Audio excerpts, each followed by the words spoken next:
So our guest is in the studio. He is Professor PLO Lumumba, and you said you learned the other day. Yes, Patrick Loch Otieno. Lumumba.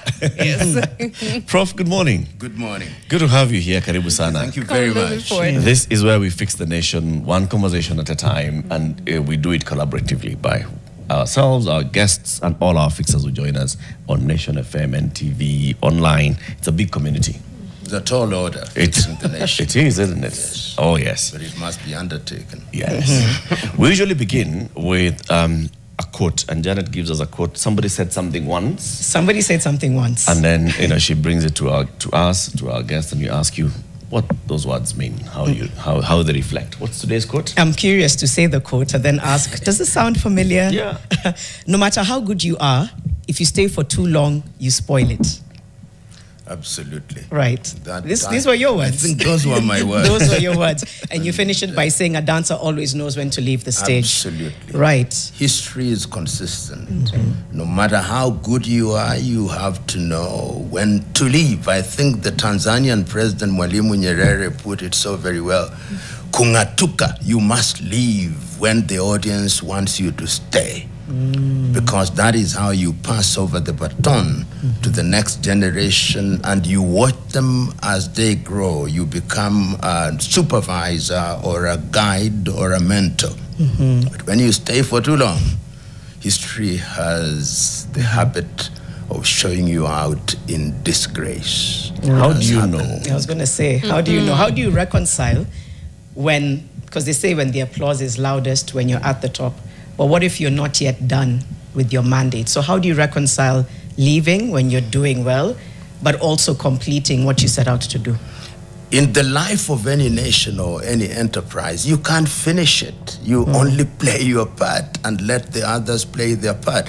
This assumption, particularly in the African political arena, that you are Moses with a rod and staff, parting Red Seas and summoning manna and hitting rocks and water comes out, is completely misguided. It is what is called the Messiah syndrome, that you are some kind of Messiah sent by divinity to save the world. No, you are not. Yours is to play your part in the knowledge that in the scheme of things, you are only but a droplet in an ocean. Our laws have set such parameters. They say you serve, especially in the executive offices, you serve for 2 terms. If you're in some of these institutions, you have tenure that is defined, and you cannot go beyond that. But then there are those who, yes, you served your 2 terms or whatever, you're out there, but you're still influential in the community. Is that also saying that even those who have left formal office ought also to leave the informal office? Not at all. When you've left formal office, then you become an advisor. You tell us, during my formal days, these are the landmines that I stepped on. Don't step on them, because I walked this path before. But you ought, as Nelson Mandela once said, call me when it is necessary. I will not interfere. I will wait for you to seek me out. I'll not be sitting there giving advice. Absolutely. I'll not be the repository of wisdom, saying, this is me who knows everything, monopoly of wisdom and knowledge. No, you've got to let your successors perform. And if you want to correct them, you do so in a manner that opens their eyes, not in a manner that inflames their anger. That is what wisdom dictates. Lately, Prof, I just want to get into this one. You have been vocal in talking about devolution. Well, everybody has been talking about devolution. Some of our fixers have been coming out here. In fact, some of them are saying, nipatie mic, nikuja niseme, we cut our counties to 16, cut our counties to 8. You have also waded in on this particular conversation, and you are basing it on what you did in the work that you were as a secretary of the Constitution of Kenya Review Commission under Yashpal Gai and the convener of the Bomas Conference. There were the conversations that happened then. How many counties do you think we should have today? Let us contextualize our model, and I was intimately involved in this exercise. I've written about it, and therefore I speak from a position of relative confidence and knowledge. we walked this country, and the country told us, we want to decentralize service delivery. And we went and interpreted what the country told us. We looked at several models within the continent of Africa. We looked at the federal models.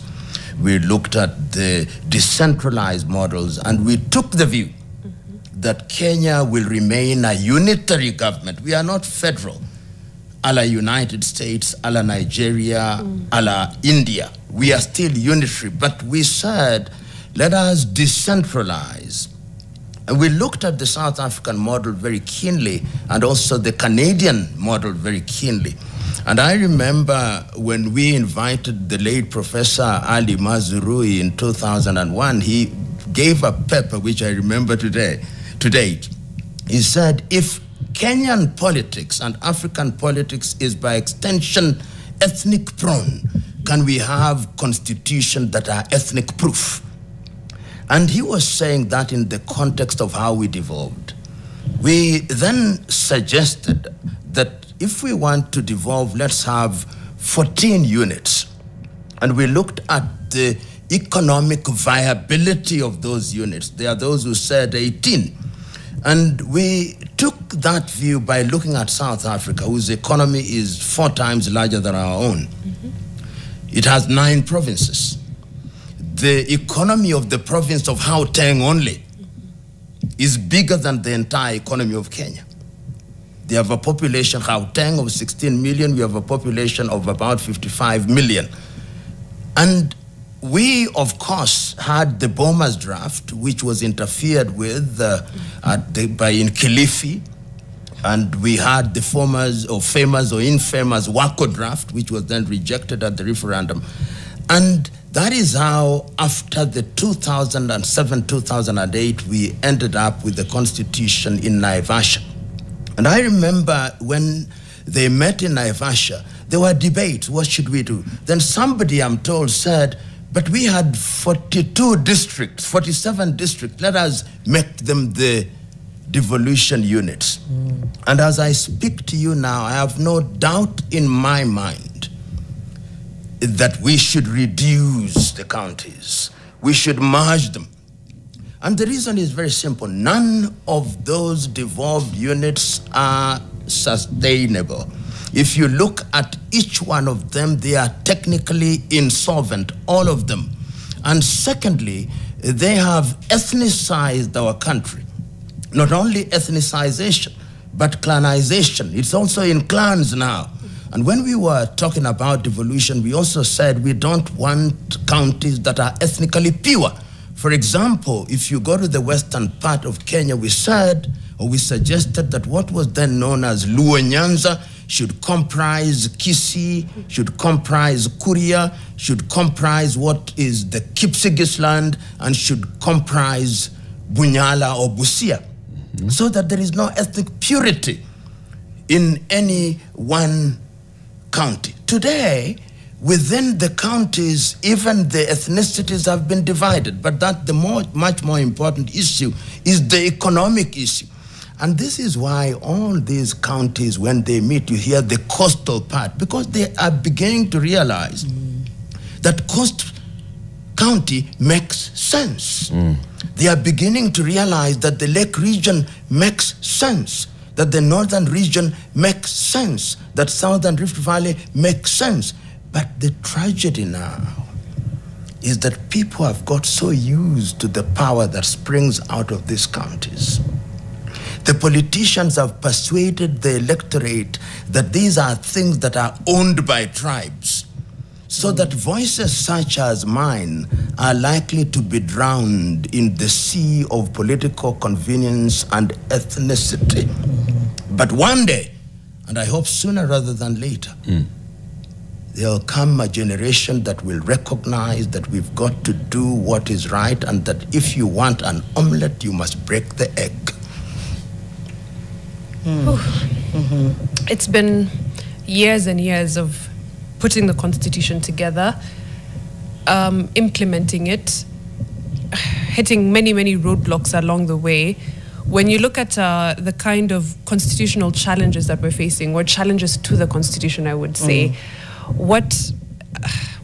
how does that make you feel as someone who saw this process from the very beginning, saw drafts, discarded, thrown away, interference from political powers, all the way to having and enacting a new constitution and trying to implement it? How does that make you feel? It is painful.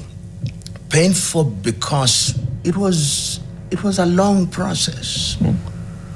And painful because when I see the political players across the political divide, they were there.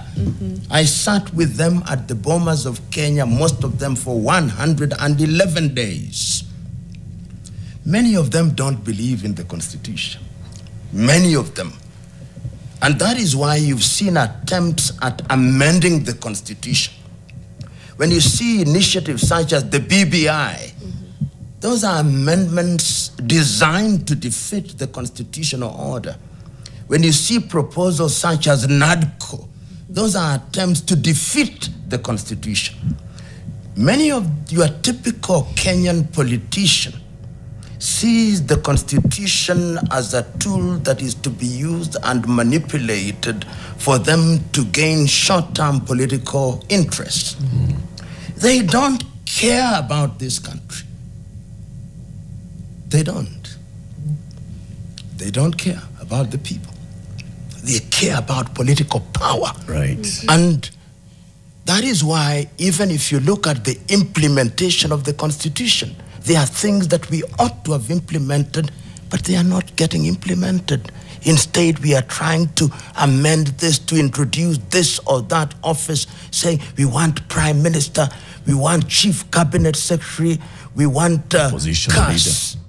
We want opposition leader, which is completely out of context with the constitutional philosophy that we had. When you have a presidential system, you have minority and majority leader, not opposition leaders. But the reason is the typical Kenyan politician is myopic, and it pains me to use this word. Myopic to mean short term. They are looking to the next election. They don't care what happens. And that is why even you newspapers, when you report, you say, when somebody is appointed in the cabinet, you say lucrative. And I've always wondered, lucrative, they're only entitled to a salary. Right. But lucrative means that they have the opportunity to use and misuse the offices. And that is why in Kenya, to seek political office is a life and death issue where throats are cut and people are maimed. And remember that relative to our GDP, the Kenyan MP is the best paid, the second best paid in the world Yeah. after Nigeria. And that is why people look for it. They kill for it. They maim for it. I remember as a young lawyer, when there was a commission appointed at that time, led by Akilano Muladia Kiwumi, and I appeared before it, they were suggesting that the emoluments of parliamentarians be increased. And my memorandum is still there. I said, don't. Immediately you make politics lucrative, you'll attract the wrong reasons. Let politics be sacrificial, so that those who want to get into politics want to serve. Today, the shortest avenue to wealth, which is unearned, is politics. Is to politics. You've talked about short-term leadership. I'm wondering if there was ever a time when we had visionary, long-term leadership.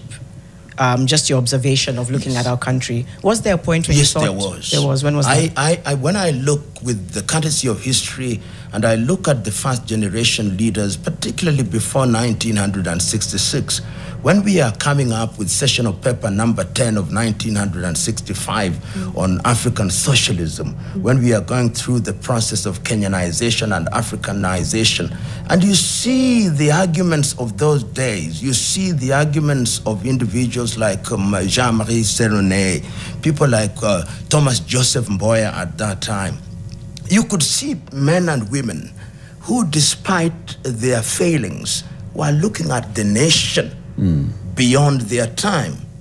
To his credit, at that time in 1960s, even Oginga Odinga was in that particular league. Even Jomo Kenyatta in those early days. Of course, we started losing it in 1900, immediately actually in 1964, when KANU merges with KADU, we begin to lose it. We begin short-termism. We begin to have these marriages of convenience. There was such a time. And there were individuals in the Kenyan political arena such as Josiah Mwangi Kariuki, J.M. Kariuki, Martin Shikuku.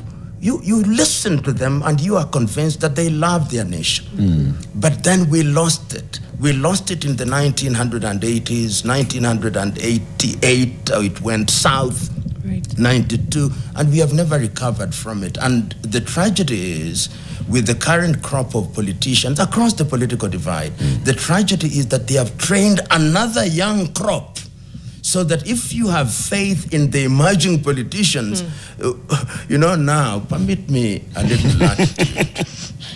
When I read the Christian Bible and I see that the Israelites were taken out of Egypt and that they all who came out of Egypt died in the desert, I now know why.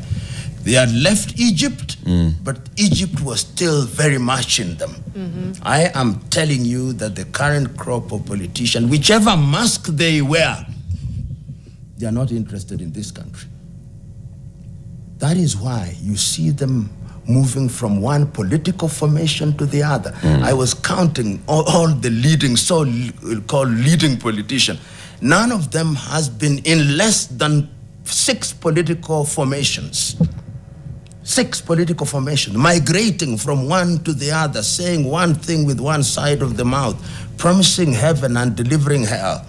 And this is just in the last 25 years. Just in the last 25 years. So that when I hear people saying, we have political parties, there is not a single political party in Kenya, none, except to the extent that they are registered under an act of parliament that calls formations political parties. A political party is anchored upon ideology, which tells you in agriculture, this is what we believe in. In education, this is what we believe in. In health, this is what we believe in. None of these formations tells you that.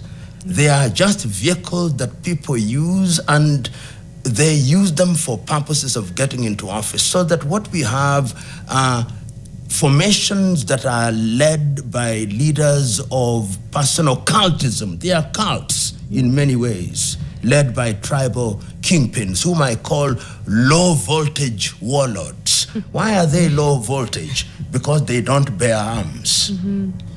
But they are just ethnic warlords. Prof, I hate to interrupt because there's so much I've picked from what you're saying, and I'm trying to get as much out of it before we move on to the next thing. You spoke about so many things that should have been implemented constitutionally that haven't. What are the biggest disservices that we have done to our 2010 constitution? A number of things. We have, as much as we can, and I say this very guardedly, strangled devolution so that it doesn't work to its full splendor. If you look at our chapter 6 of the Constitution, which tells you what our leaders should have, and I want you to scout Parliament and scout with the men and women that we elect, do they qualify and satisfy the requirements of integrity? Look at our financial systems. When we created financial systems in our Constitution, one of the things is that we would not have this thing called pending bills. We said that we were going to manage our finances properly. We are not. Look at the question of appointment into public office. We still see nepotism and ineptitude and political patronage as the big things. And if you look at our education system, we said that we would give education its pride of place as a fundamental human right. Look at our human rights situation. We are making the biggest blunders in that area. Look at our foreign affairs. Every diplomatic faux pas. In the last 6 months, we have annoyed Democratic Republic of Congo, we have annoyed Sudan, we have annoyed Sahrawi, we have annoyed South Sudan, we are annoying everybody. Look at our own declaration that we would be part of the East African community and would provide leadership. Look at the bilateral and unilateral decision that we are making, entering with Europe, with the United States of America, to the detriment of the East African community. And if you look at even issues of gender, we have been unable to deal with the question of gender. Look at our electoral systems on matters as mundane as constituting our electoral body. Look at our appointment system, which is one of the most expensive appointment systems in the world. If you want to appoint one person, you first of all put together an appointment panel to sit for several days to earn allowances, and once they have recommended, you even reject that appointee. So if you look at the Constitution and what we promised ourselves, we have been doing everything, we to mean the political class, to undermine that Constitution and to do the very same things. When I saw things, and to my credit, even I have to, if I have to say so myself, there is not a single attempt at constitutional amendment in respect of which I have not written a memorandum. Whether it was the BBI, whether it was NADCO, whether it's the attempt at amending the Constitution to entrench the CDF, which is a slush fund for members of parliament, I put my memoranda. And the reason is, I've seen this before as a student of constitutional law, when the Independence Constitution was amended nearly 27 times between 1963 and 1969 and had to be reissued, reorganized and reissued again. And we are in a hole. When you are in a hole as a country, you stop digging. But unfortunately, we have not stopped. We are digging ourselves out of the hole. We are digging ourselves deeper into. With the excuse that we are digging ourselves out of it. Right, but it's actually going deeper in. So the tragedy is that the political class do not take time to reflect. And permit me, look at the forums at which we articulate critical issues at funerals. When I was growing up, a funeral was a solemn occasion at which you only talked about solemn issues relating to the dead. That is where political parties articulate national issues. At weddings, in churches, the mosques are a little bit good in that they have shut out this kind of nonsense, and the temples that, but the Christian churches, excepting of course the Catholic Church and the SD and Presbyterian and possibly some parts of the Anglican Church, but the rest of them have lent themselves to be used by the political class so that the society is captured, as it were, by men and women who have no interest of the country. Permit me to look at our elections. I know there are many arguments going on. Can we do that after the break? Yes, please. Let's take a pause. We have in studio with us Professor PLO Lumumba, who is an advocate of the High Courts of Kenya and Tanganyika.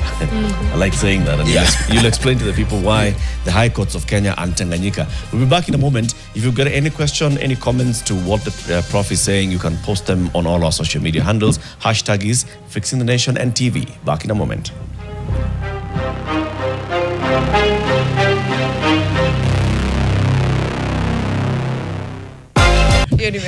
Oh, gosh. Prof, as we went to the break, you were getting into the conversation around the IEBC. And I mean, we are at that point. Names have been forwarded to Parliament. Entire IEBC selection and constitution has just been marred with controversy. Whether it's a constitution of the selection panel, it has taken us to NADCO, it has brought us back, we've constituted a panel, then the panel starts doing its job, and then more questions. Oh, this panel is being controlled by the president and Raila, and now the names are out. You know, there's more. What do you read when you hear all this? Yeah, perhaps before I come to that question, just as we were conversing during the break, we talked about the question of critical moments in the nation. I think there was also another critical moment in the 1990s, what is normally referred to as the Second Liberation.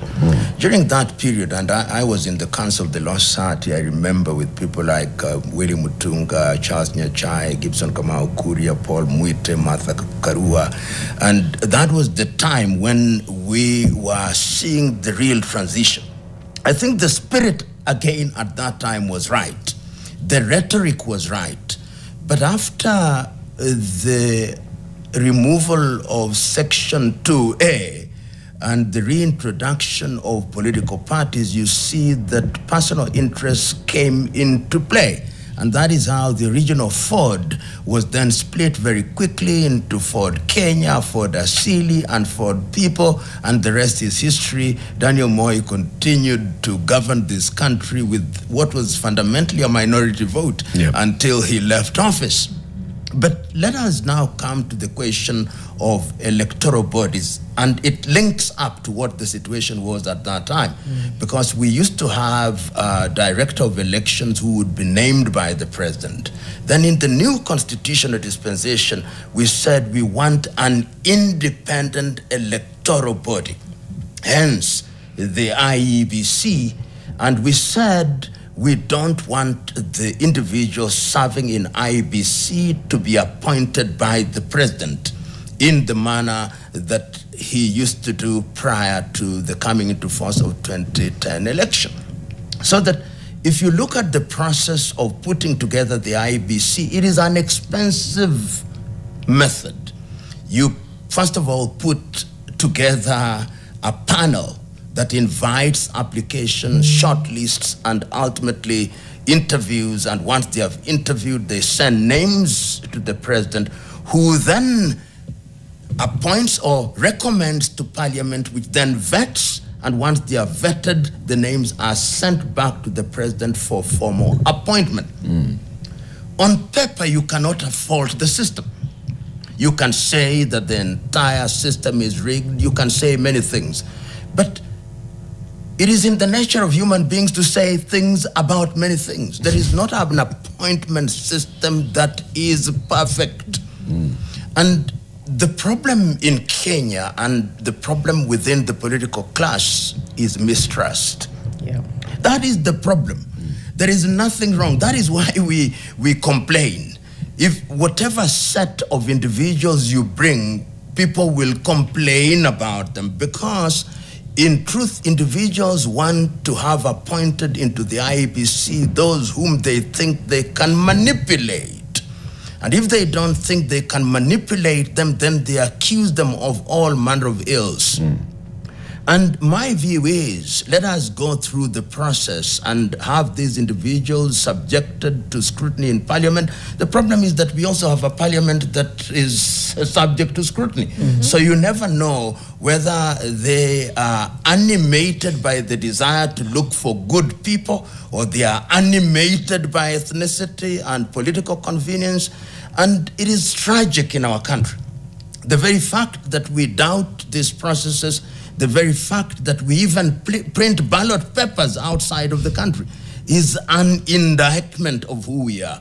And once again, and I say this ad nauseum, we have had a crop of politicians. They were in politics when I was at the university. I'm now past official retirement age. They are still telling me that they are the ones who bear the vision of the nation.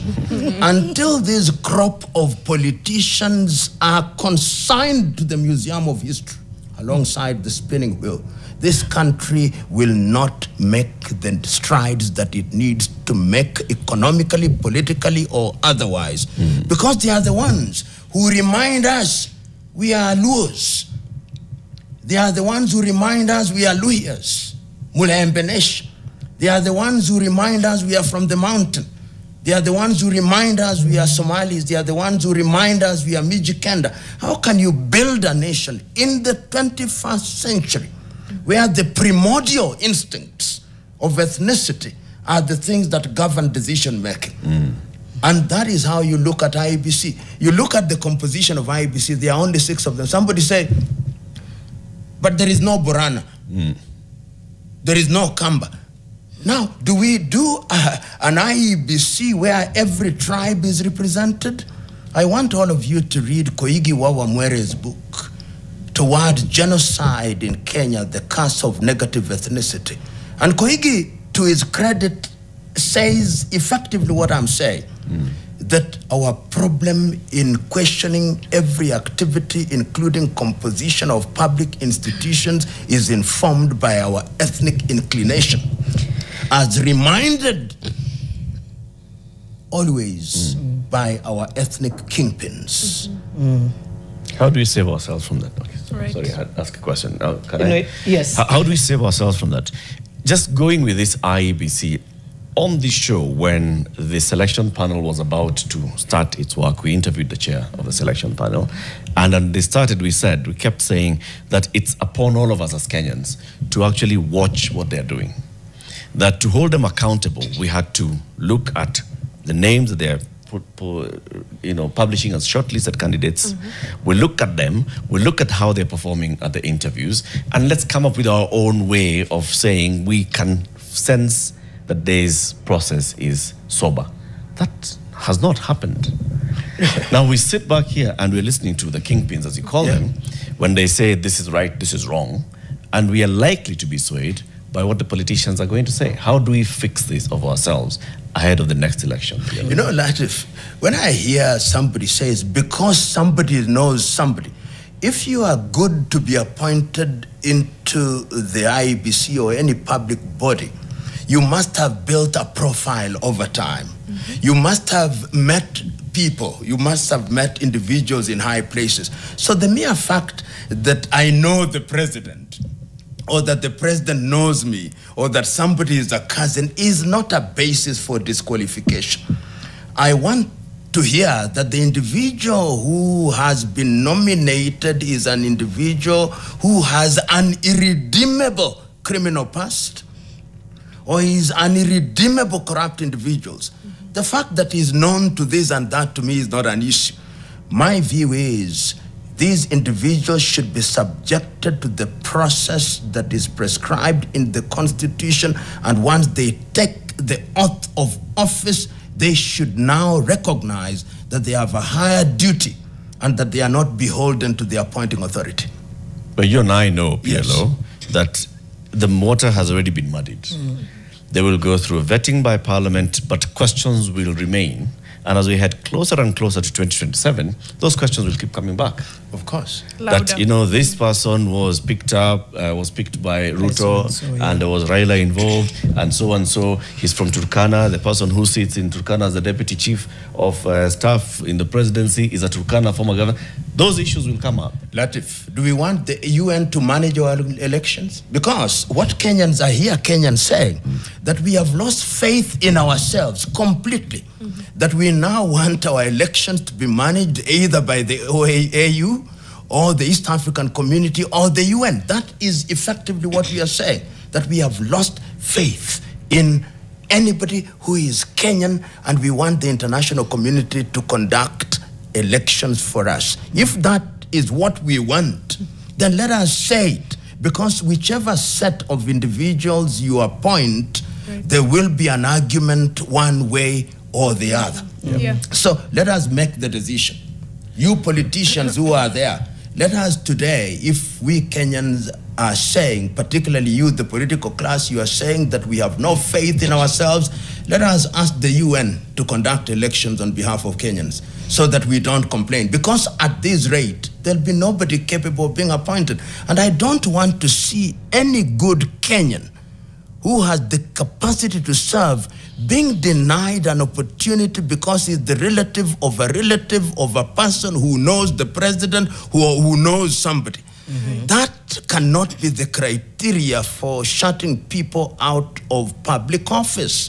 So is the alternative to just agitate for change? To Latif's point, it's how do we save ourselves? And you're saying we can't afford to say, this is just a gone case, we're going to leave people to figure this out.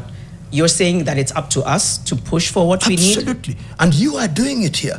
You don't take for granted and what is being done through various media. We are awakening the spirit of the nation, that we cannot allow the politician who themselves are players to determine who the referee is going to be. And in any event, if you look at our constitution so very keenly, you will discover that the result of any election is determined at the polling station. This thing that we do every 5 years at the Bomas of Kenya has no constitutional basis. If we were to have that done, and you look at other countries which have done it very well in Africa, Botswana, look at Namibia. How do they do it? Because they have trust. You'll say they are smaller nations, almost mono-ethnic, but that is not an argument. It means that the spirit of integrity is upheld. The politicians are beholden to the legal system. In Kenya, unfortunately, we have bred a crop of politicians in this country who actually believe they are above the law.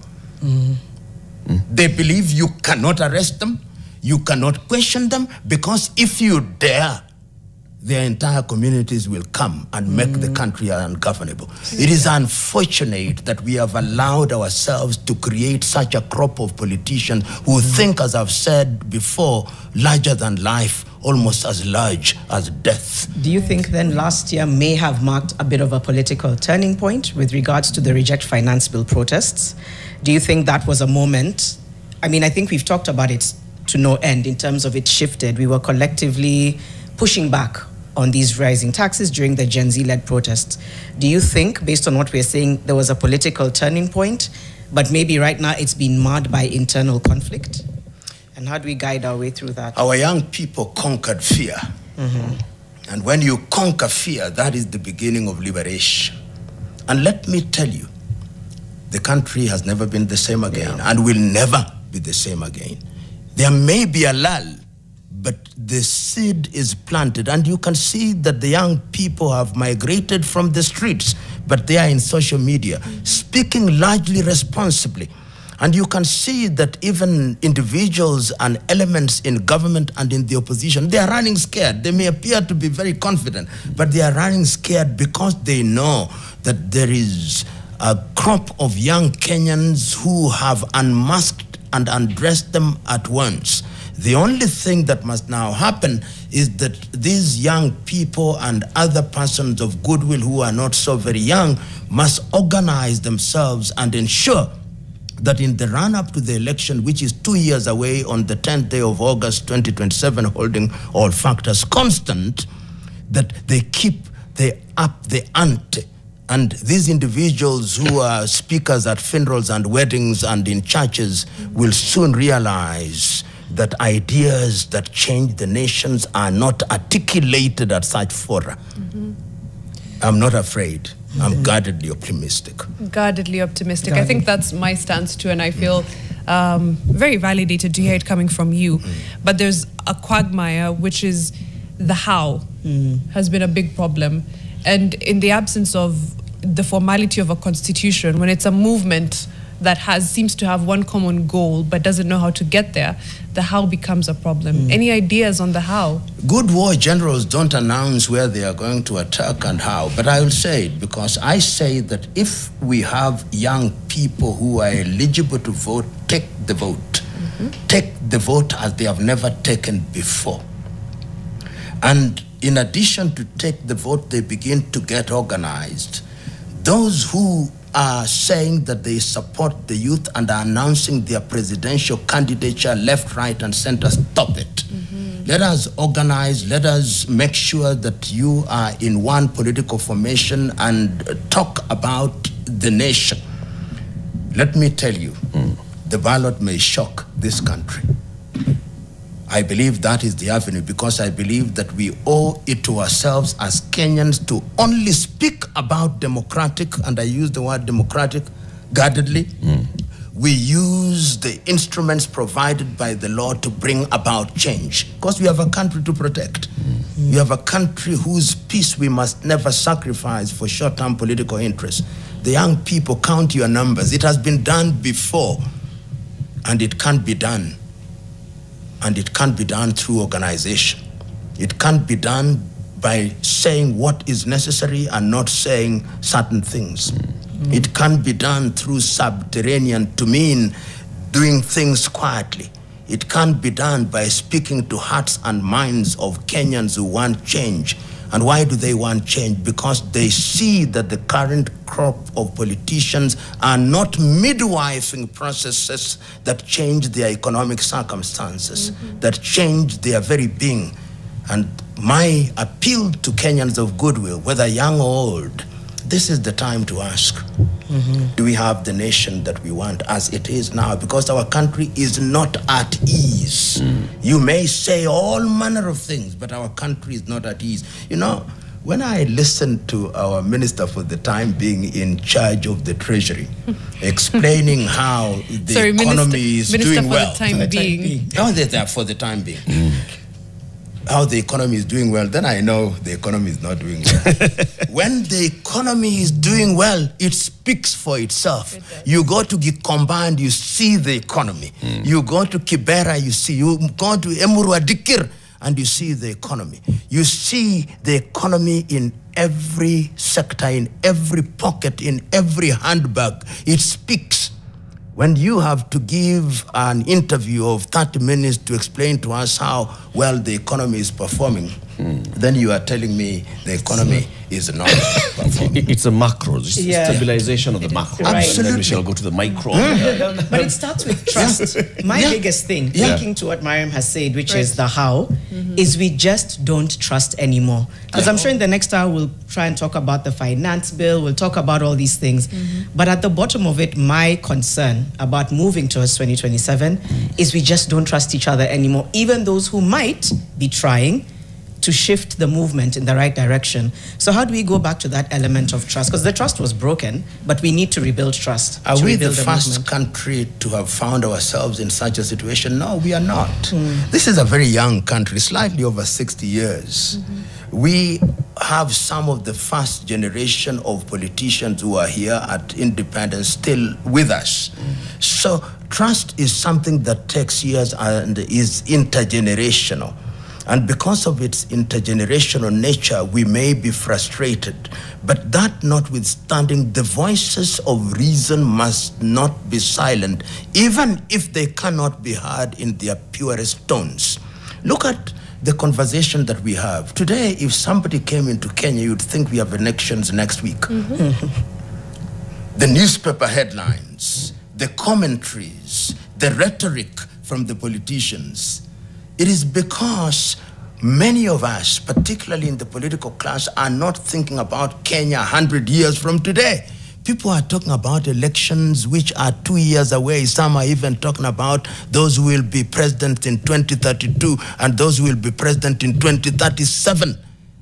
And people are recoiling into their ethnic cocoons. That is where they are beginning to feel a lot more comfortable. But what were the young people telling us? That we have a nation to build. That we are defining. They said that they were tribeless, to mean that their reasoning transcends ethnic articulation. They were saying that they are leaderless. They were not saying that they have no leaders. They were saying that each one of them can make a contribution to the process of leadership. And if that conversation continues, the trust appears to be there because of the political class. We have no more than 4,000 active politicians. They are the ones whose rhetoric get repeated in the headlines of the newspaper on a daily basis. They are the ones whom you give the first slots in your news, in all radio stations and all television stations. So they have inundated us, and the media has inundated us with their funeral orations to the exclusion of the younger people. But they are in the minority. If you are to give prominence to the young people who are speaking sense in your newspapers, and the newspapers were to take a solemn vow, we are not going to print nonsense from funerals for the next 6 months, they'll change rhetoric. And I look forward to the newspaper saying that none of these individuals will be covered for 1 month, and we are only covering things that talk about unifying Kenyan. You try it out and see what happens. If you doubt about your newspapers being bought, The young people will buy them when they begin to see, they talk about agriculture, they are talking about education, they are talking about artificial intelligence, they are talking about employment opportunities, they are talking about invention and innovation. If that were to happen, then these individuals, once you deny them the oxygen of publicity, then reason returns. They'll be forced to start thinking again. Absolutely. Let's continue this conversation after this break. We are hosting PLO Lumumba, Professor of Law, and very many other things that you've done, including, you were once editor of a publication called The Advocate, Yes. which was an LSK publication. And we'll also look at some of the things that you said then. As we went to the 1992 election, you wrote a piece. Yes. We'll quote that piece and what you were saying and why you were saying it then, how relevant it would be now. Keep it here for that and more coming up after this break.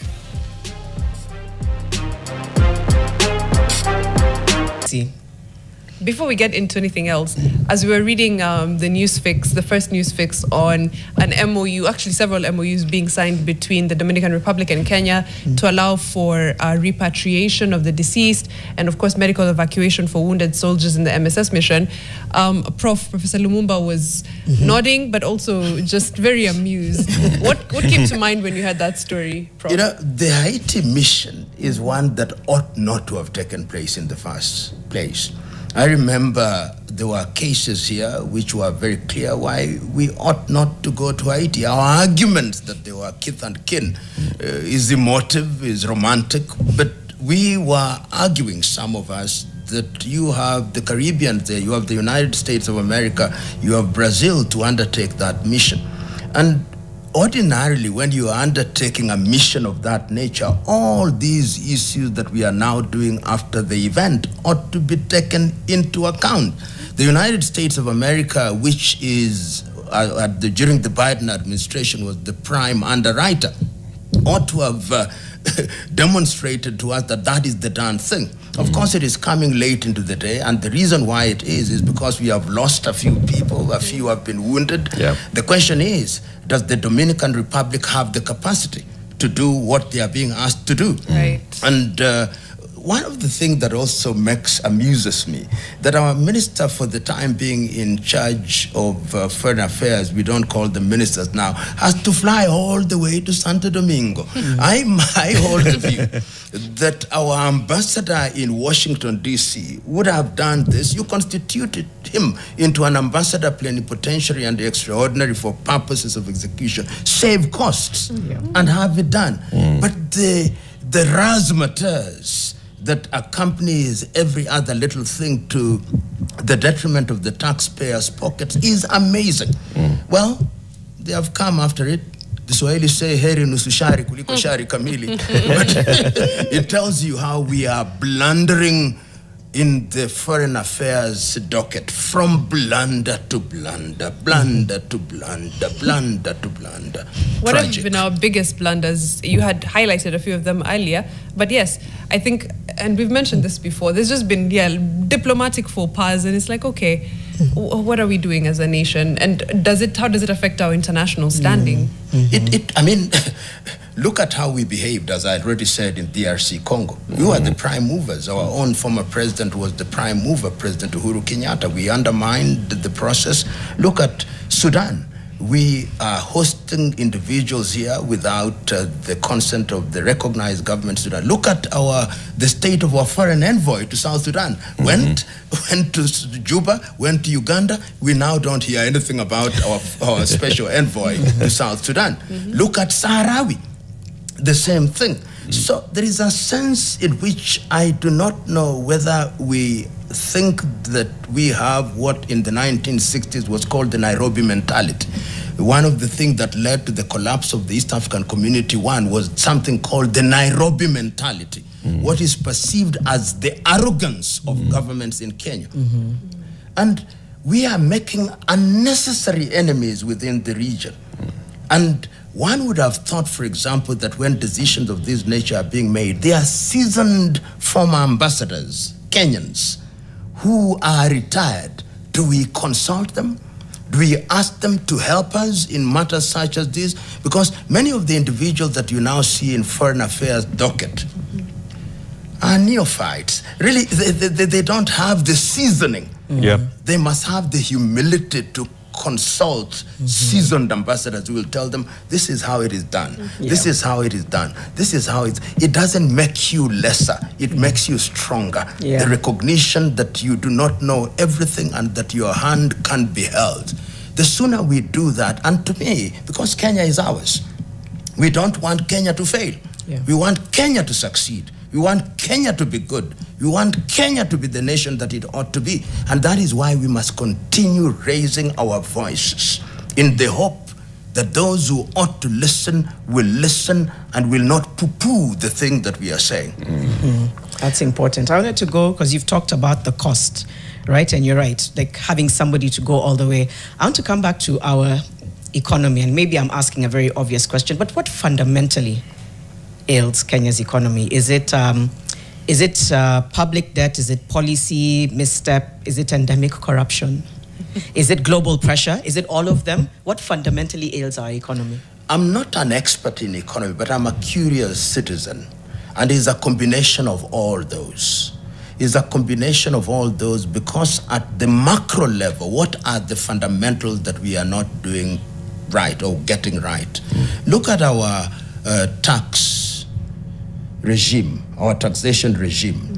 It is punitive, so that if I was an investor in this country, the cost of producing an item per unit, look at our electricity, which is one of the most expensive in this region.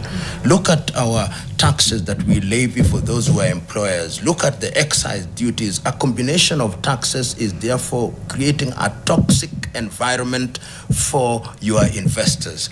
Look at critical sectors of the economy. Look at agriculture, for example.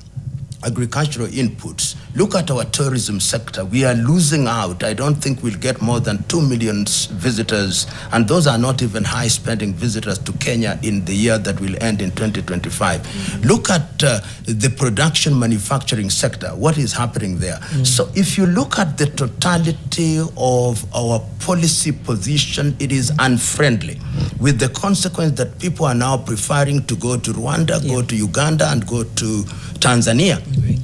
And if you look at our debt portfolio, what are we borrowing to do? We are today saying we are not borrowing from the IMF, we are borrowing from the World Bank. These are the same thing. Technically the same thing. I'm not borrowing from Joroge, I'm borrowing from Onyango. From his cousin. But you are borrowing regardless.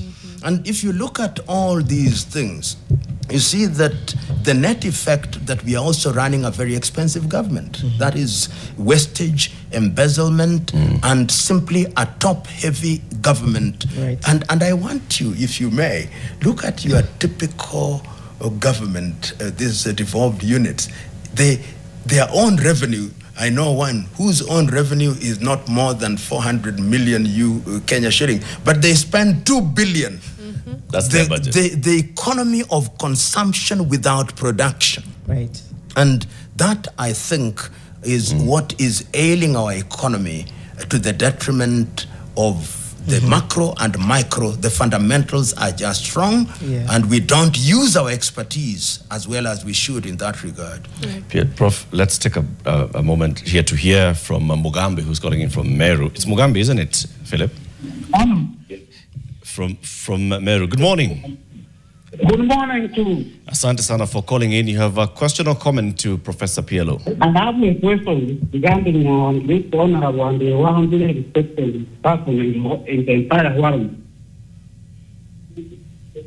And it's none other than PLO or Lumumba. My question is this. There's kind of rumors or kind of gossips and the news going around on when Kenyans will be ready to conduct their election. This is as per the Constitution, is supposed to be conducted in the first year.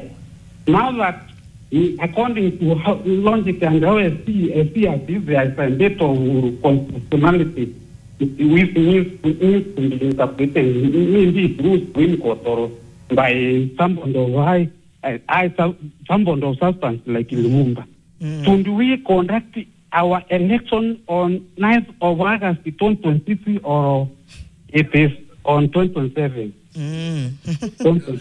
Thank you. There are many arguments, but I'm clear in my mind. The elections are due on second Tuesday of the completed 5th year, which is 10th of August, the year 2027. That is my understanding. There have been many debates. The completed 5 years is not the beginning of the 5th year. It must be completed. Does the Constitution say completed? It doesn't, but the Constitution does not have to say that. I'm a student of constitutional law. The Constitution does not have to say that. You simply have to interpret the Constitution in the proper manner. And to me, and I respect those who are arguing that it's due in 2026, but I'm clear in my mind that it will not happen in 2026, it will happen in 2027, and that is the correct date. Of the completed 5th year. Yes. But Prof, you have to give it to the argument. If the Constitution does not explicitly state of the completed 5th year, then you can't fault someone for interpreting it as Of course, at the that is beginning. why I say I don't fault them. I am a student of constitutional law. I've written on constitutional law. I allow the debate. Yeah. But I think more than the average Kenyan have written Yes. and I have seen how it is interpreted in other places, and I'm quite certain that my position will carry the day. Okay. Yeah. Should we take some feedback? I know Eric, you look like you want to get into a question. Yeah. Jeremy Mutuma is watching from Meru. Please ask Professor, and I think you've alluded to this, either Mariam or Eric, if he feels that ordinary Kenyans are heartless or hurt by the political class to the extent of celebrating whenever political class are met by tragedy. Wow. Right? So talking about that erosion of empathy, your thoughts on that. The second one is whether you would run for leadership position, such as presidency, to bring about change from within. That is from smallest ever. So let's start with what Jeremy Mutuma is speaking to, that erosion of empathy. I know Eric and Mariam have commented about it severally. Eric saying that there's a concern that no matter how hurt we are, there's an element of laughing in the face of tragedy when it affects the political class. But what does that do, and what does that mean for how we move forward as a country? Are we hurt or heartless? We are hurt. We are not heartless. But we must always remember that the dead cannot be your enemy. If you had an enemy during their lifetime, they are your enemy. When they die, they are not your enemy. And we have a duty to condole. We condole with those who are alive, because the dead know not what is happening. But one can also understand why people appear to be heartless. That these individuals, when they are alive, they are so heartless themselves. They don't appear to care about the population, and the population wish them dead, which is tragic. I hope that we will regain our spirit of compassion as a nation and not celebrate people's tragedy. When your enemy is down, you hold their hand and help them up. That is the spirit. That is what distinguishes man from beast. Smallest ever asked if you'd consider running. People don't remember that in the year 2007, I was actually asked by somebody who was in a very senior position in an institution where I used to deliver lectures, and they told me, run. And I told them, my understanding of the Kenyan electorate is that they are not interested in individuals like me who believe that they are warriors for ideas. They'll vote on the basis of who gives them money and on the basis of their ethnic affiliation. After my experience in Kamukunji, I've written 2 books, A Call for Hygiene in Kenyan Politics and Sanitizing Kenyan Politics. It doesn't mean that we must not participate in the political process. There is also the misconception in Kenya that in order to change your country, you must be in active politics. Right. Not all of us can be. But the electorate in Kenya is part of the problem. They are co-authors of their own misfortune. Tanzania, across the border, are friends of mine who are born in Mwanza, amongst the Sukuma people. They run and are elected in Mbeya, amongst their Wanyakyusa. Can I, to the person who asked the question, if my ideas are right, Can I come to Meru and run on the basis of ideas to deliver on agriculture, to deliver on education? You'll say, have our women stopped giving birth that we may get a foreigner? So it is our duty, and that is one of the things that some of us have been doing, to try and tell Kenyans that we must be wedded to ideas rather than to ethnic and clan affiliation. Look at the formations, just to answer the question whether I would or would not. Look at the formations that are now emerging. They are ethnic. Forget about the political parties. It is about Mount Kenya. It is about Mulembe Nation. It is about Luo. It is about Kamba. It is about the Rift Valley. It is about the pastoralists. Kisii, Nyanza. Kisii, Nyanza. Kisii is saying now we have our own, and everybody is saying they have their own. You cannot run a nation that wants to be a good member of East African community, a good member of the African Union, on primordial, pre-industrial instincts. Would I? Yes, I would. Is the time ripe? No, it is not. Do we have a duty to make the time right? Yes, we are, and we have. Okay, let me use that If not to now, get when? back into that question that, last year gave this renewed sense of hope. And you said the country will never be the same again. And to Janet's question and worry is, how do we galvanize this so that it can mean something out of it? But before I ask that question, we hear there's a caller on the line. Who's that? Andrew. Andrew, good morning. Good morning. Thank you for calling in. You have a question or comment to Professor? I have a question to PLO Lumumba. Go ahead. Yeah, my question is, how are they assisting the common Kenyans? Because their food, their fee to be so high. If we have something also to put a government officer on toss and have the evidence against the government officer, I cannot use the same lawyers to pursue my case because they have put their fee very high. And also the process of introducing those evidence where they are put it to be so much complicated so that you cannot access the court is the same evidence that you have. Yeah, even the same evidence is it's genuine. Andrew, do you have a personal experience on this? Have you tried to take a case before court? Me? Yep. Yeah, I have evidence from a court process. Then I took them to DCIO. The DCIO told me that they cannot access the original paper so that they can get the forensic analysis of those documents. Okay. Yeah. Okay. The truth is this. There is no perfect system, but I know that we have what we call pro bono or free services from the Law Society of Kenya.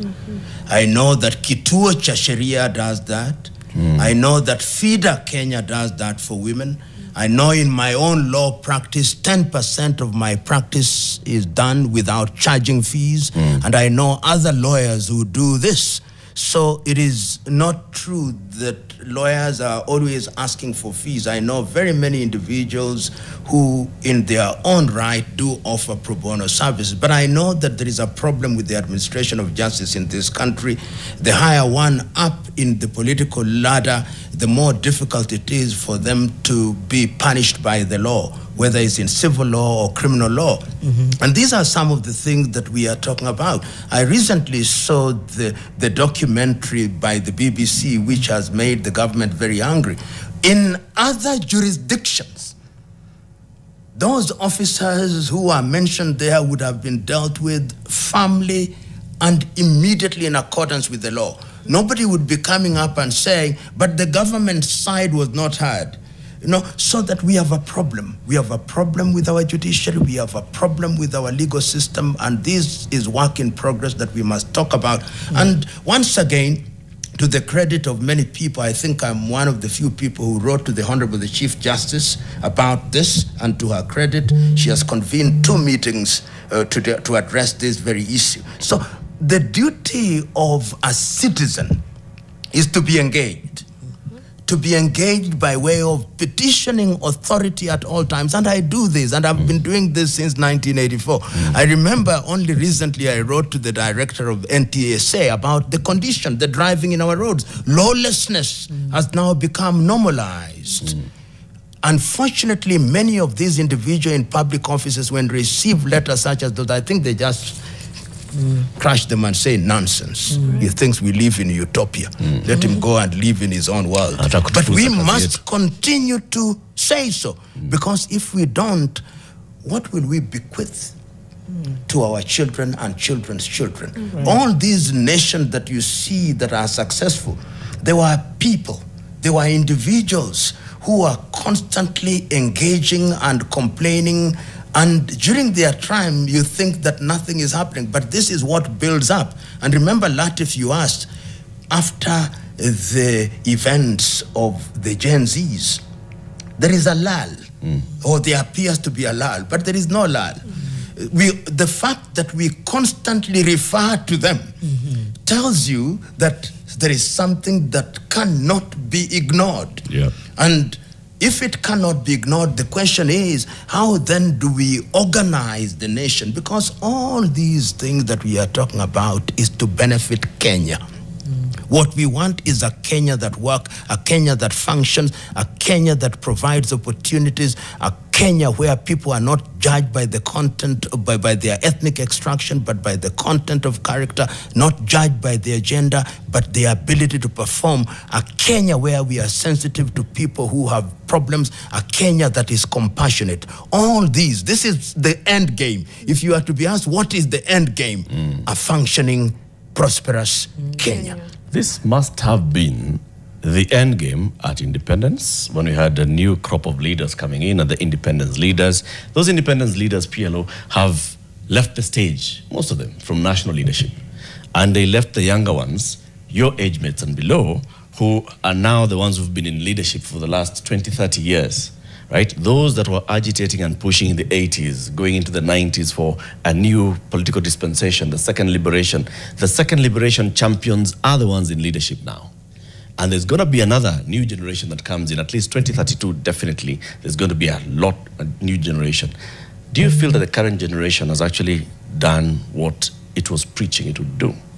When you are agitating and pushing for change, for new constitution, for the end to, one single state, to a better Kenya, do you think this generation of yours has delivered? It started from the first generation. From 1964, even that generation forgot what their mandate was. And that is why you see, today if you look at Kenya, some of the richest individuals were from that crop, or their families, senior civil servants. They themselves thought that the country owed them. And when they had conducted themselves in an improper manner, and we agitated against them and removed them through what is normally referred to as the second liberation, those who are in that particular movement and are in the political class also believe the country owes them. And constantly you hear people saying, so-and-so suffered. It's called the martyr complex. That because so-and-so suffered, therefore he is entitled. You don't. Your country owes you nothing. You owe your country something. And when you say you suffered and you're alive, remember that some died. They actually lost their lives. So until we liberate ourselves from this idea that your country owes you, we are always going to make the mistake. Sometimes I refer to Tanzania ad nauseum, because I had opportunity to work under Mwalimu Nyerere. And I saw a person who loved the country. When he died, he had only 2 houses, one in Butiama, in his rural home, and one in Msasani. 2, after being in power for 24 years. Ask your local MCA how many houses they have after being in office for 5 years. Ask your typical member of parliament how many houses and how many dollars they have in the account. We think that public office is for purposes of primitive accumulation. So as long as we have that spirit, look at Nairobi today. I was telling somebody yesterday that if Nairobi were to be governed by resident associations, within 2 years, Nairobi would be shining because residents associations will do it for free. Nobody would ask for a salary. And that is true of everywhere. So our governance structure must change. Our attitude towards public office must change. Otherwise, we'll always have people who want to get into public office because, as I said a little earlier, is the shortest path to accumulation of wealth without the least sweat. We have to take a short break, but when we come back, I wanted to go into this matter of trying to entrench NGCDF into the Constitution. Definitely something that we want to get your thoughts on. We have a caller on the line just before we go on break. This is Martin from Rongai. We'll get his question and then, of course, answer it after. Good morning, Martin. What's your question or comment for Professor PLO Lumumba? Yeah, morning, team. Morning. The biggest risk and threat to the country is, of course, corruption. Prof, you are at EACC. I don't know what you'd prescribe now as a new recipe to fight this evil, because without us fighting corruption, whoever is in the political class, the problems will still be the same. How do we fight corruption and move the country forward? Thank you. That's a great question. We have to take a break. Sorry, Prof. We'll just take the break and come back to that answer. He's giggled. I'm hoping it's a good one, but we'll be right back. Yeah. Okay.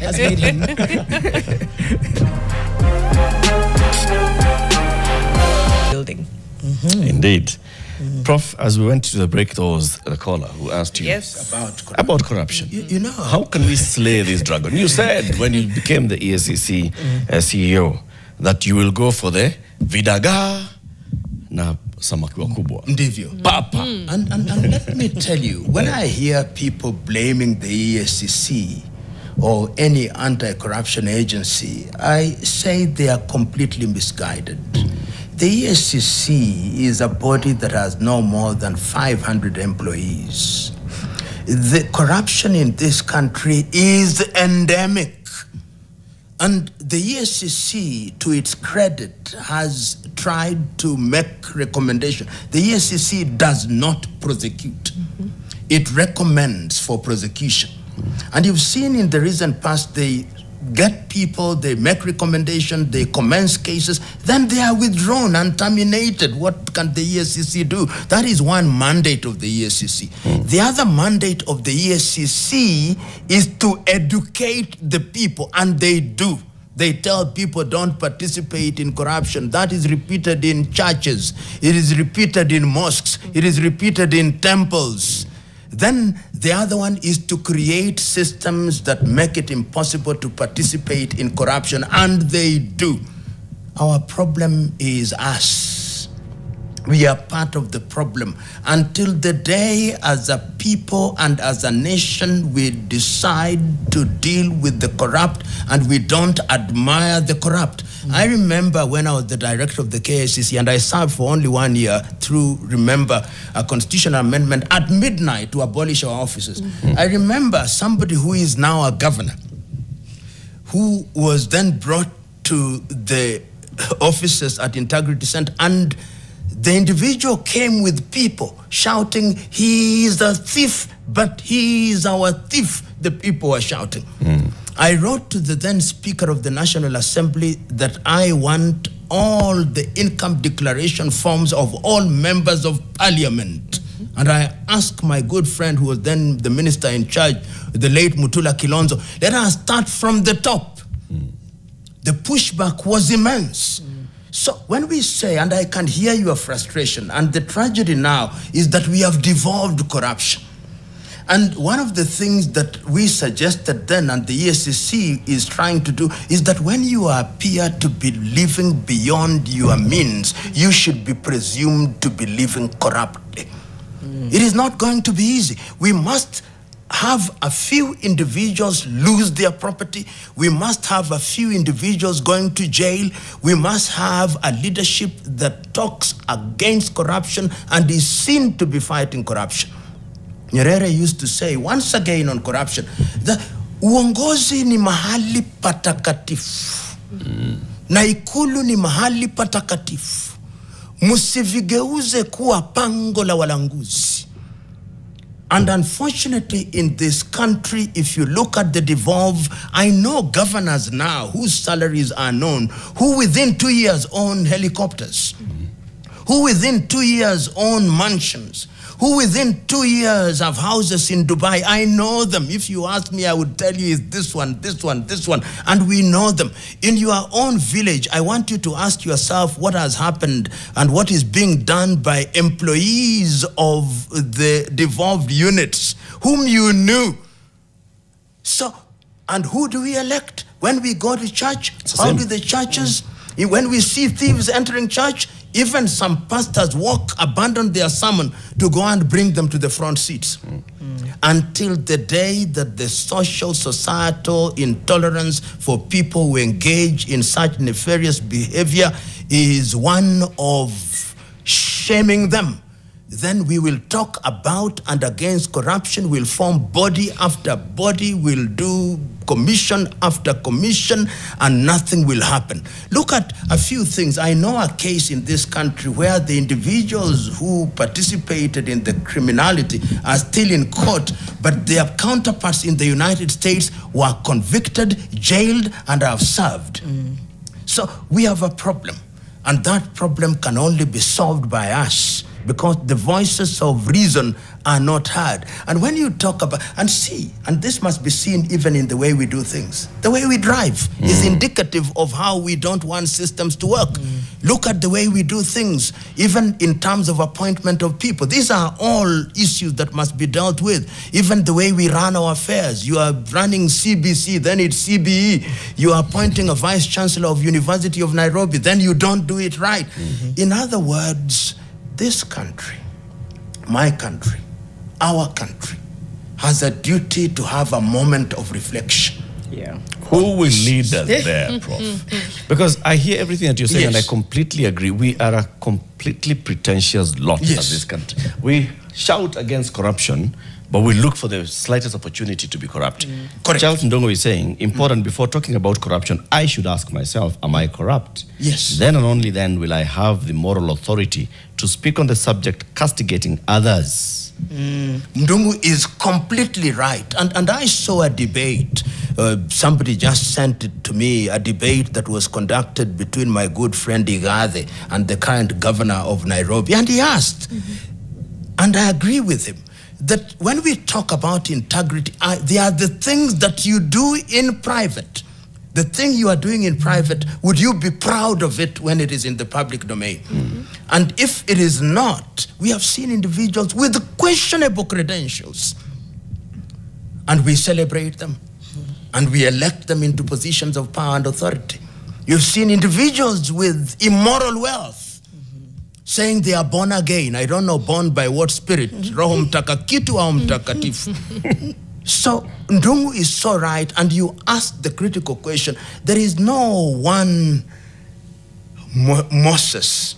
In 1967, Thomas Joseph Mboya delivered an iconic speech in which he said, we in this country are in the business of looking for a Superman to save our country. There are no supermen. We are the supermen. And I am suggesting to us that we are the supermen and superwomen. What you are doing here is part of the process. You would be selling gold in Dubai, but you come here for the last 4 hours saying, we fixed the nation. My prayer and hope is that there is good number of people who are listening and are being animated by the message that you are articulating here. Don't take this for granted. It starts with a snowball, then it becomes a glacier. So every effort is necessary in this regard. One of the things that we must never do is to keep quiet. And I have taken a solemn vow to do that. Somebody was asking me, you keep on writing letters to people. Do they ever reply? And I said, without equating myself with those who wrote the Bible, have you ever seen in the Bible a letter reply to Paul? I'm going to use that. The letter of Timothy to Paul. Did you ever see the reply? The Ecclesiastes, the Thessalonians to Paul.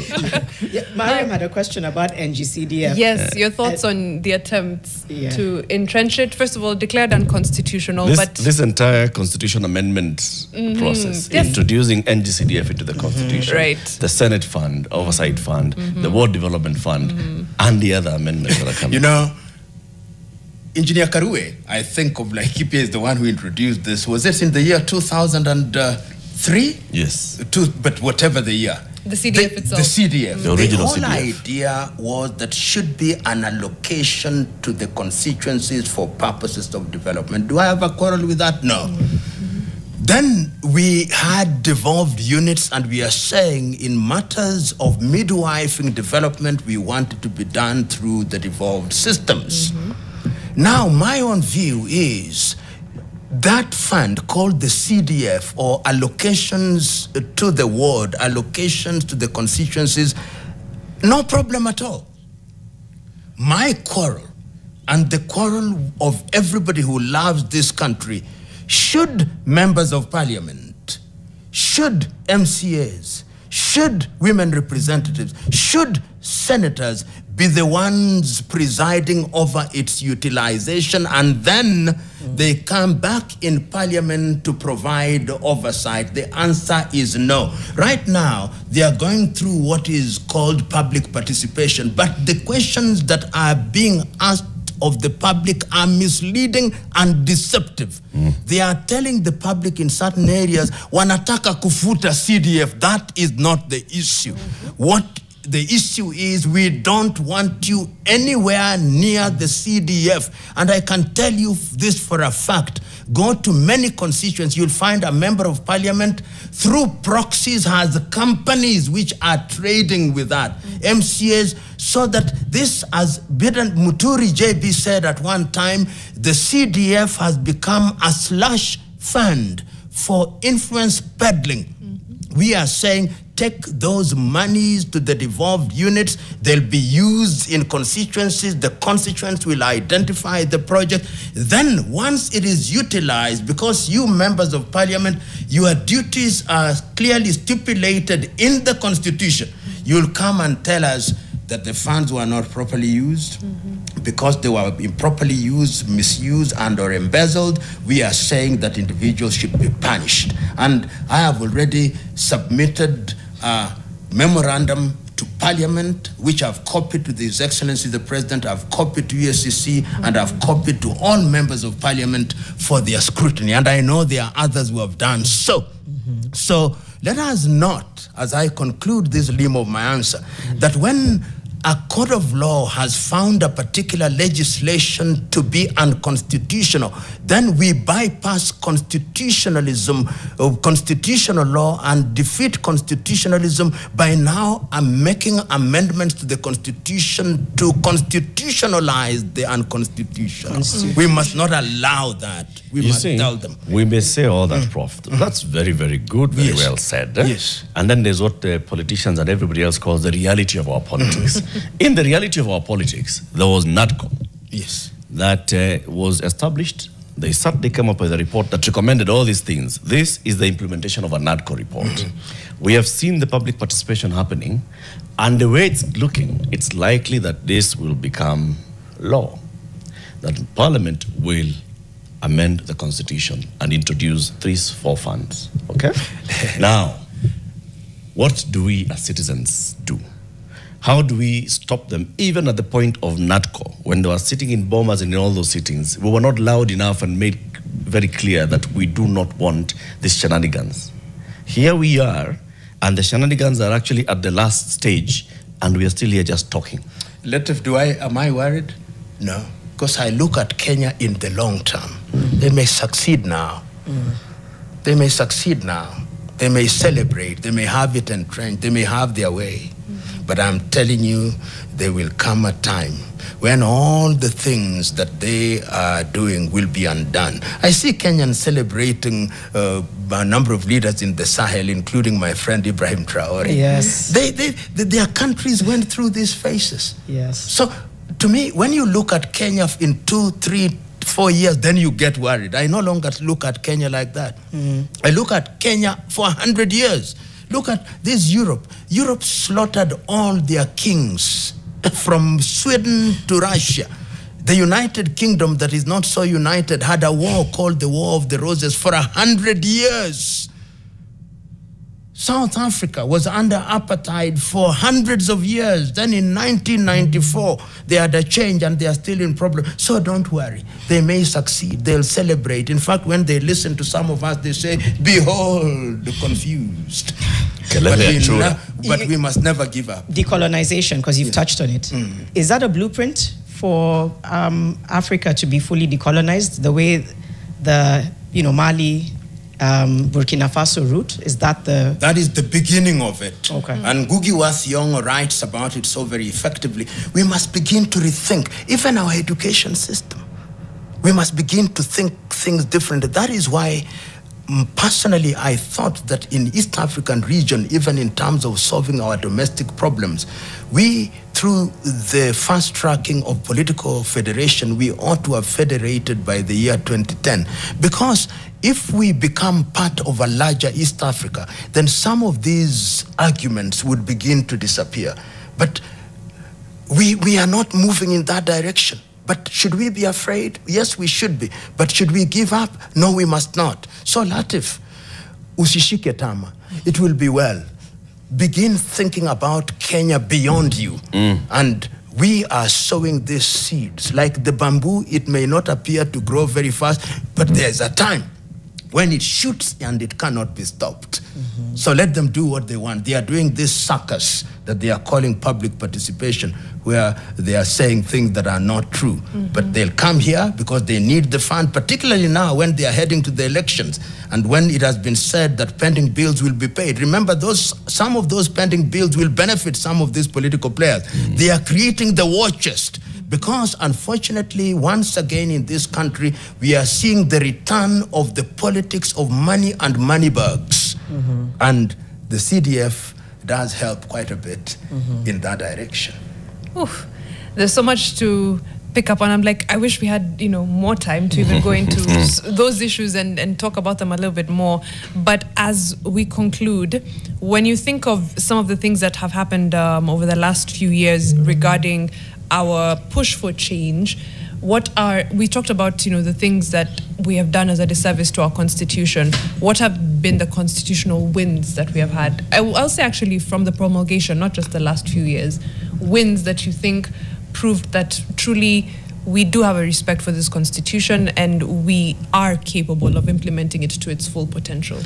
A few things have happened. I believe that the space simply to express ourselves is a good thing. The fact that we can sit here and say certain things which in the eyes of the political class are unpalatable is a good thing, because this is how you fertilize and cross-pollinate issues for the benefit of the nation. I think that is a good gain.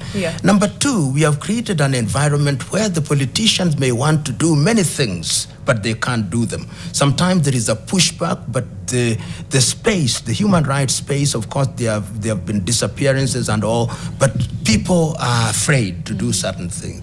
The political space has also been a good space, and we have been forcing politicians to answer. Devolution has had its gains. Of course, I believe that on a scale of 1 to 10, we have only realized 3% of the devolution, so we have reason to rethink devolution. I believe that there is a sense in which certain marginalized parts of the community have also been mainstream. There is work to be done. Persons with disability, women are now playing prominent parts in the political space. So those things have happened. And lastly, I think that we have become a society that questions. And I believe that that is critical. What we then do is to move even further, because there are those who actually want to claw back even the gains that we have made. And the time is now that as a people we must actually look and review our constitution, ask what has worked and what could work better. And if we did that in the spirit of improvement rather than achieving short-term political gains. And this is the context in which the BBIs of this world, the NADCOs of this world, the NADCOs and the BBIs are designed to assuage and to massage the egos of politicians. And this is what we must run away from. We must move towards serving the people of this country. And if voices such as yours and other persons of goodwill within and without the country continue to up the ante, I believe it shall be well. 2 minutes to conclude our conversation this morning, and I want to bring in this question. As a lawyer of serious repute in this country, you've served in the LSK and all, we are seeing what's been happening with the judiciary. Questions and mud being flung at the judiciary, and now it's like the judiciary is in the dock by itself. What do you think? It is pathetic. What's pathetic? The judiciary? The situation in the judiciary is pathetic. I have been around and I can tell you that this is the worst that we have heard. It is the worst because there is empirical and anecdotal evidence to demonstrate that justice is on sale.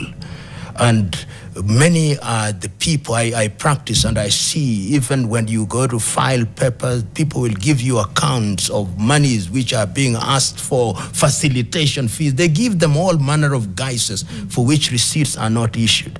And once again, I did, in appreciation of this reality, raise it with the Honorable the Chief Justice. And we have had meetings at which these things have been raised. You've had some of my friends. But when I see, this is the most painful thing, when I see judges from the Chief Justice litigating in their own courts, they are defendants, they are making applications. The Chief Justice of the Republic of Kenya is sitting down to appoint a panel of judges to appoint judges who will preside over a case in which she is the defendant. It is without precedent. I believe it is without precedent in the world. That is where we are at. And I pray that something will be done. And the most recent is when we have an order by an impaneled by judges of the Court of Appeal saying that the Deputy Chief Justice ought not to have impaneled a panel of judges which was deliberating on, was seized of the matter of the former Deputy President of the Republic of Kenya. In other countries, that Deputy Chief Justice ought to have resigned immediately. Immediately. But we have no culture of resignation. We have no culture of taking responsibility. I keep on reminding people that here in this region, the second president of the Republic of Tanzania, Mzee Ali Hassan Mwinyi, resigned as a minister in charge of prisons because there had been an escape from a prison. That did not stop him from becoming the second president of the Republic of Tanzania. Wajibikaji, it doesn't mean that you are criminally culpable. You are taking responsibility of a moral nature. But here, because people are so used to perks, to office, to bodyguards, to allowances, they think that leaving office is a death sentence. So what should we do now? I think what is happening now, and I hope that the Law Society of Kenya will take it up upon themselves to demand of the Supreme Court that something be done. I have friends in the Supreme Court, brilliant minds in the Supreme Court, but as I speak now, the judiciary as presently constituted is so badly muddied that even I, who was reluctant to say so, can now say that we must reconstitute the Supreme Court, that we must reconstitute the Supreme Court. I say this with a lot of pain because I know some of my good friends are there and they are brilliant minds and it will mark the end of their careers. But really, we've got to do, sometimes pain must be borne by individuals for the sake of the larger good. Professor PLO Lumumba, thank you very much for joining us. But you have good vibes, and Asema, electing Lumumba now would be a mistake. It's like taking a good tomato and putting it on a pile of rotten ones. Eventually, they'll rot a good one. Keep it here. In the next hour, we are going to have a conversation with Senator Crystal Asige, and she's already here. We'll be talking about a law that she pushed through Parliament. It was sent into last week, plus other work that she's doing. More coming up next.